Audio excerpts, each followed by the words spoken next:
आराधना जी, आपके पास गिनती के 8 महीने बचे हैं। मैं कहती हूँ कि आप अभी एडमिट हो जाइए। कम से कम हम आपको कुछ महीने और दे सकते हैं। डॉक्टर, क्या कोई और रास्ता नहीं है? नहीं आराधना जी, मैं माफ़ी चाहती हूँ, पर ये चौथा स्टेज है। मैं चाह के भी कुछ नहीं कर सकती। हम बस आपको कुछ पल की ज़िंदगी और दे सकते हैं।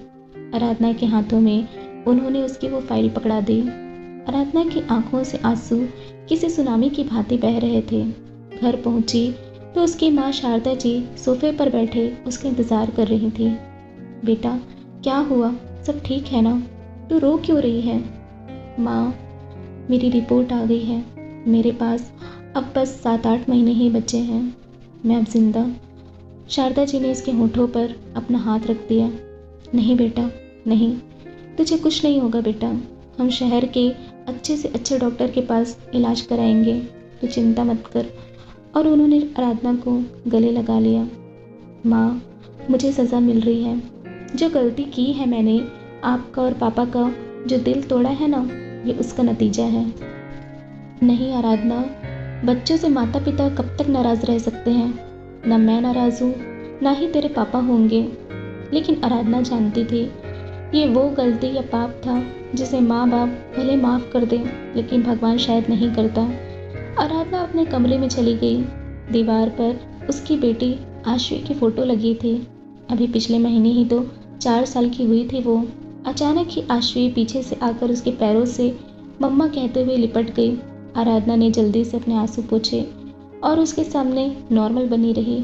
आश्वी अपने स्कूल की बात बताती रही और वो चुपचाप उसे सुनती रही। थोड़ी देर में वो उसकी गोद में सो गई। शारदा जी दरवाजे के पास खड़ी थीं। उनकी आंखों में आंसू थे और दिमाग में पुरानी बातें। 8 साल पहले। माँ, मैं अश्विन से प्यार करती हूँ, आप पापा को समझाओ ना। बेटा, वो लड़का तेरे लायक नहीं है। तो क्यों जिद कर रही है? जो इंसान तेरे पिता पर हाथ उठा सकता है, उनका कॉलर पकड़ सकता है, वो क्या तेरे लायक है? माँ, उसे गुस्सा जल्दी आता है, वो शर्मिंदा है। क्या कहा तूने? वो शर्मिंदा है? आरू, वो तेरे लायक नहीं है बेटा। पीछे से मनोरथ जी ने कहा। पापा प्लीज़, मैं अपने प्यार की भीख मांगती हूँ। आरू, माँ बाप जानबूझ के अपने बच्चे को आपके हवाले नहीं कर सकते बेटा। मुझसे ये नहीं हो पाएगा। इतना कहकर मनोरथ जी चले गए। शारदा जी भी उनके पीछे चली गई। अश्विन, जिससे आराधना तहे दिल से प्यार करती थी, बहुत अलग स्वभाव का था वो। गुस्सा जब हावी होता तो उसे कुछ ना सूझता। मनोरथ जी आराधना के कहने पर उससे मिलने गए थे, लेकिन अश्विन का व्यवहार उन्हें ज़रा भी पसंद नहीं आया। और जब मनोरथ जी ने उनके रिश्ते को मंजूरी नहीं दी तो उसने मनोरथ जी का कॉलर पकड़ लिया और यही बात मनोरथ जी के स्वाभिमान पर हावी हो गई। लेकिन आराधना ने फैसला कर लिया था कि वो शादी करेगी तो उसी से, और फिर वही हुआ जिसका डर शारदा और मनोरथ जी दोनों को ही था। आराधना और अश्विन ने कोर्ट मैरिज कर ली। जब वो अपने माता पिता के पास वापस आई तो वो उनके लिए किसी सदमे से कम नहीं था। उन्होंने आराधना से सारे रिश्ते ख़त्म कर दिए। वही अश्विन आराधना को अपने घर ले आया। वो मन से बहुत दुखी थी। परिवार से अलगाव का गम जो था उसे। आराधना, मैं जानता हूँ कि तुम किस दौर से गुजर रही हो, पर भरोसा रखो, जल्दी ही वो मान जाएंगे। हम मनाएंगे उन्हें। अश्विन, मैंने सब कुछ छोड़ दिया तुम्हारी खातिर, सब कुछ सौंप दिया तुम्हें। बस मुझे कभी छोड़ कर मत जाना। तुम्हें ऐसा क्यों लगता है कि मैं तुम्हें छोड़ दूंगा? तुम जिंदगी भर मेरे साथ रहोगी, हमेशा। बस एक बार मेरा बिजनेस ठीक ठाक चलने लगे, उसके बाद मैं तुम्हारी हर ख्वाहिश पूरी करूंगा आराधना। बस कुछ समय दे दो। और आराधना ने उसे गले लगा लिया। 1 साल यूं ही अच्छे से गुजर गए। इसी बीच आराधना ना कभी अपने घर गई, ना ही मनोरथ जी ने उसे कभी फ़ोन या मैसेज किया। शारदा जी से कभी कभी बात हो जाया करती थी। माँ थी, अपने बच्चे से दूर कैसे रह सकती थी। फिर एक दिन आराधना के पिता मनोरथ जी चल बसे। आराधना उनसे मिल भी ना पाई, लेकिन उनके जाने का दर्द आराधना की ज़िंदगी भर का सुकून ले गया। जल्दी ही अश्विन का बिजनेस शहर के टॉप पर आ गया था। जितना वो बिजनेस को आगे लेकर जा रहा था, उतना ही वो आराधना से दूर जा रहा था। एक दिन उसने पार्टी रखी और शहर के जाने माने लोगों को उसने बुलाया। आराधना एक कोने में खड़ी थी। कि एक आदमी ने उसे डांस करने को कहा। उसके मना करने पर वो उसके साथ बदतमीजी करने लगा। तभी आराधना ने कस के एक थप्पड़ उसे मार दिया। सब अवाक से उसे देख रहे थे। अश्विन भी सकपका गया। वो दौड़कर आराधना के पास गया और हाथ से खींचते हुए उसे कोने में ले गया। तुम्हारा दिमाग खराब है? क्या कर दिया तुमने? तुम जानती हो वही मेरे प्रोजेक्ट के लिए पैसा दे रहा था और तुमने उसे। अश्विन, वो मेरे साथ बदतमीजी कर रहा था। उसने मेरे पीछे हाथ मारा। कम ऑन यार आराधना, गलती से लग गया होगा। तुम औरतें हर चीज़ को इतना बड़ा क्यों बना लेती हो? अश्विन, मैं बेवकूफ़ नहीं हूँ। अच्छे और बुरे नियत को समझती हूँ। अच्छा, मान भी लूँ कि उसने बुरा किया तो भी जाओ और माफ़ी मांगो आराधना। मैं उसका कर्जदार हूँ। अगर तुमने माफ़ी नहीं मांगी तो मैं तुम्हें छोड़ दूंगा। कर्जदार तुम हो, मैं नहीं। इतना कहकर वो जाने लगी। तभी अश्विन उसे हाथ से जोर से पकड़ते हुए उस आदमी के पास ले गया। माफ़ी मांगो आराधना। आराधना रोते हुए अश्विन को देख रही थी। तभी उसके दिमाग में ना जाने क्या आया। उसने दोबारा उस आदमी को थप्पड़ जड़ दिया। दोबारा किसी औरत के साथ ऐसा किया तो ये थप्पड़ याद रखना, तुम चाहे जो भी हो। एक नज़र उसने अश्विन को भी देखा और कहा, तेरे इश्क में हम कुछ यूं बर्बाद हुए, ना इधर के रहे ना उधर के हुए। कुछ यूं डूबी मेरी कश्ती इश्क के समंदर में, ना तुझे भूले ना तेरे हो पाए। और वो चली गई। अश्विन घर नहीं आया था। उसने दूसरे दिन तलाक के पेपर उसे भेज दिए। आज वो टूट चुकी थी। इस रिश्ते में शायद अब कुछ बचा भी कहाँ था। सब कुछ खत्म हो गया था। शारदा जी ने अपनी बेटी को माफ़ कर दिया था और वो उसे घर ले आई। और फिर कुछ दिनों बाद आराधना को पता चला कि वो प्रेग्नेंट है। लोगों ने सलाह दी कि वो बच्चा गिरा दें ताकि उसकी दूसरी शादी हो सके, लेकिन आराधना ने ना ही दूसरी शादी की ना ही अपने बच्चा गिराया। और फिर आश्वी उसके गोद में आ गई। आश्वी के बारे में अश्विन नहीं जानता था, ना ही आराधना ने कभी बात की उससे। 3 साल यूं ही गुजर गए। एक दिन उसे चक्कर आ गया। उसने नज़रअंदाज कर दिया। तभी शारदा जी ने महसूस किया कि आराधना के शरीर पर लाल और नीले रंग के निशान बन गए हैं। उसका वजन भी कम हो रहा था। तब शारदा जी उसे डॉक्टर के पास ले गई। वहाँ पता चला कि उसे ब्लड कैंसर है और ये काफ़ी आगे निकल चुका था। बहुत इलाज कराया शारदा जी ने आराधना का। दवाई खा के कुछ पल आराम ज़रूर मिलता था, लेकिन फिर वही शब्द शुरू हो जाता। आज का दिन। माँ, अब दरवाजे पर क्यों खड़ी हैं? अंदर आ जाइए। आराधना की आवाज़ से शारदा जी की तंद्रा टूटी। वो आराधना के पास आई। बेटा, मैं जानती हूँ कि तू मुझे मना करेगी, लेकिन बेटा अब अश्विन को आश्वी के बारे में बता दे। नहीं माँ, आज तक उन्होंने मुझे एक फ़ोन नहीं किया, फिर क्या बताऊँ मैं उनको। मैं भगवान से प्रार्थना करूँगी आरू कि तेरे से पहले मैं जाऊँ।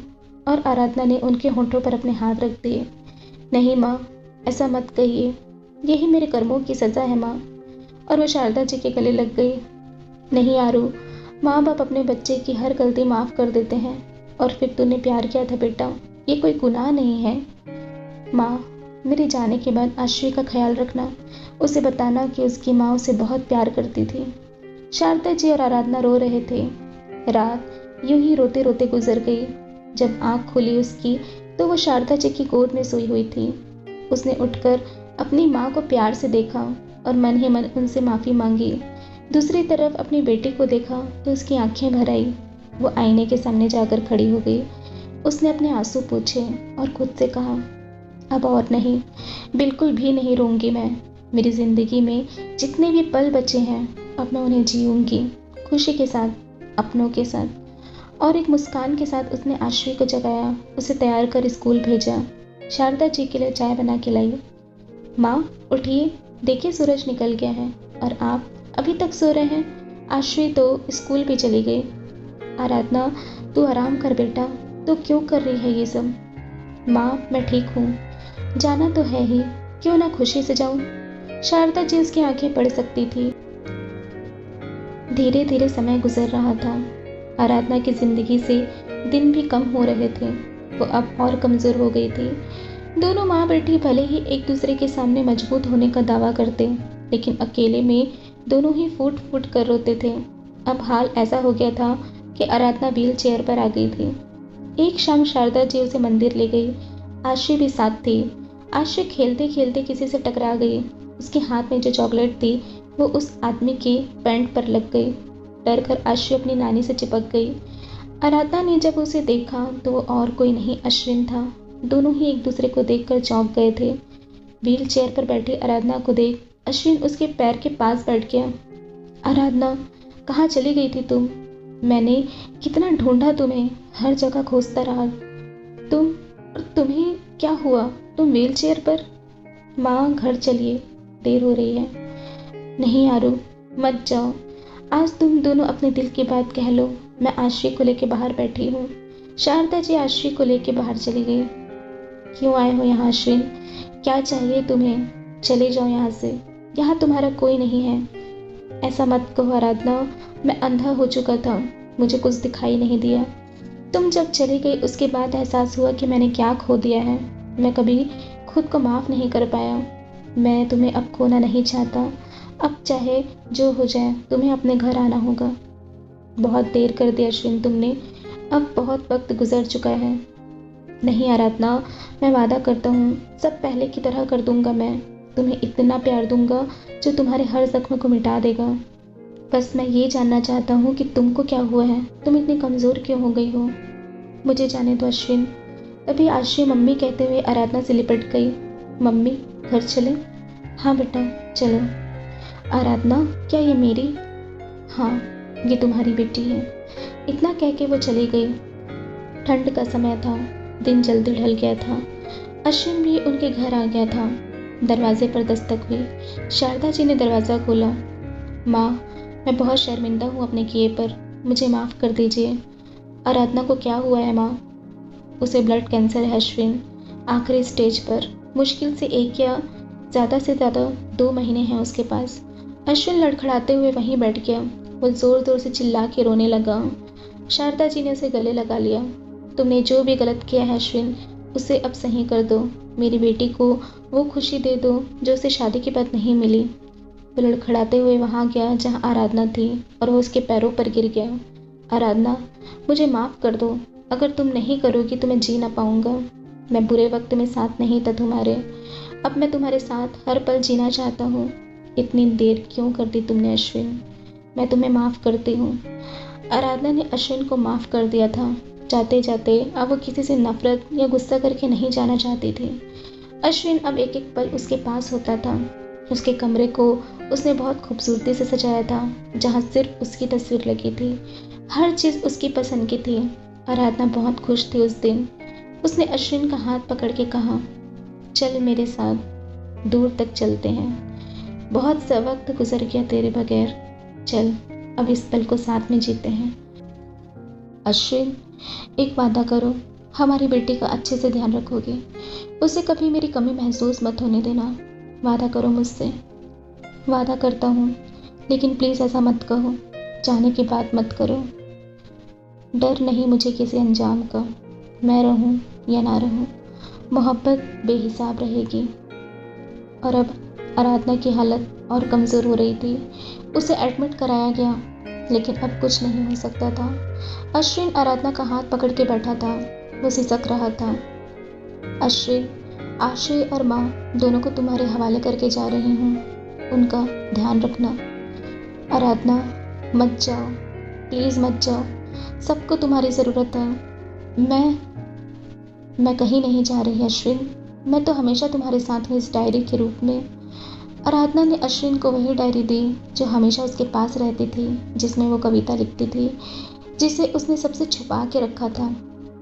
मैं जानती थी अश्विन तुम ज़रूर वापस आओगे, पर यह नहीं पता था कि मैं साथ नहीं रहूँगी। मैंने तुमसे बहुत प्यार किया है अश्विन, और मेरी माँ को मेरी लाश मत दिखाना, वो सह नहीं पाएंगी। आराधना, मैं भी तुमसे बहुत प्यार करता हूँ। अश्विन रात भर आराधना का हाथ पकड़ा था। सुबह सुबह ही आराधना ने अपनी आखिरी सांसें ली। उसके हाथ ठंडे हो गए थे। अश्विन अभी भी उसका हाथ पकड़ा हुआ था। बाजू में उसकी डायरी रखी थी, जिसके पहले पन्ने पर लिखा था, अश्विन आई लव यू। आज उसे सुकून था कि इन 2 महीनों में उसने उसे दिल से चाहा था, दिल से उसे वो खुशी दी थी। आज उसके साथ आराधना की यादें थी, लेकिन साथ ही साथ एक ज़िंदगी भर का पछतावा भी। एक दिन फिर वो हंसी शाम होगी, एक दिन फिर तू मेरे पास होगी, ना होगा कोई बंधन, ना होगा कोई दरमियाँ हमारे, और तेरी ज़िंदगी सिर्फ मेरे नाम होगी। तो आप लोगों को ये छोटी सी लव स्टोरी कैसी लगी मुझे कमेंट में ज़रूर बताइएगा। तो मिलती हूँ मैं आपसे अगली कहानी में। अपना ध्यान रखिएगा। Take care.